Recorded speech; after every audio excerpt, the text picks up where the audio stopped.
Cette année, 9 films chinois dans tous les genres, action, animation, comédie et fantastique, ont fait leur début lors du deuxième jour de cette fête du printemps en Chine. La suite du film d'aventure Monster Hunt, qui avait été en tête des ventes domestiques en 2015, fut le film le plus attendu de la saison. Il a explosé les records lors de sa sortie pour le jour du Nouvel An lunaire, le 16 février, avec un record total de 550 millions de yuan, ou 86 millions de dollars.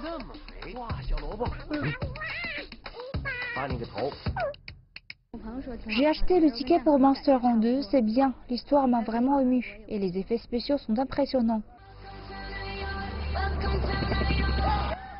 Et à la fin des vacances, le film d'action Détective Chinatown 2 a rapporté 1,89 milliard de yuan, soit 298 millions de dollars, devançant tous les autres films.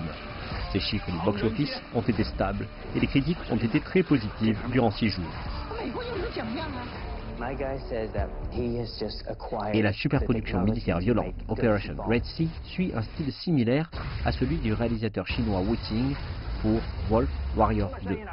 Il y a eu peu de promotion et les résultats de prévente ont été modestes, mais le film d'action a déjà obtenu la meilleure note de 8,5 sur 10 sur le site de critique de films d'Oban. Le film a engrangé 1,2 milliard de yuan ou 189 millions de dollars d'ici la fin des vacances. Il y a eu aussi l'une des franchises d'animation ayant connu le plus grand succès en Chine, Bonnie Bear's The Big Shrink. Le film est devenu un gagnant de la saison bénéficiant d'un fort intérêt des enfants et des parents. Il a engrangé 411 millions de yuan, soit 64 millions de dollars après 6 jours.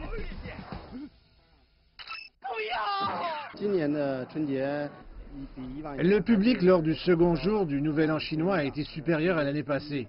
Les films domestiques ont dominé le box-office de la semaine passée. Détective Chinatown 2, Monster Hunt et Opération Red Sea ont été les films les plus acclamés.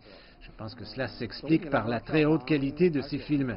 Nous avons également projeté d'autres films tels que Youth du directeur Feng Xiaogang pour ceux qui n'ont pas pu le voir avant les vacances de la fête du printemps. Combiné avec les autres résultats du box-office domestique, le marché des films chinois a enregistré plus d'1,26 milliard de yuan, soit 198 millions de dollars de ventes au second jour des vacances du Nouvel An. C'est un nouveau record en un jour pour un unique marché au monde, battant le record précédent quand Star Wars, le réveil de la force et d'autres films ont engrangé 137 millions de dollars en Amérique du Nord le 18 décembre 2015. Le box-office chinois continue de battre des records. Jusque-là, la part de marché est de 5,5 milliards de dollars, ce qui est déjà bien supérieur au résultat du box-office de l'année passée. Et je pense que cela s'explique par deux facteurs. D'une part, le marché est en pleine croissance et aussi le box-office est le résultat de plusieurs éléments. Il y a une quarantaine de films étrangers, il y a des projections VIP, des films pour enfants, des tickets premium et aussi la tendance générale à voir de meilleurs films.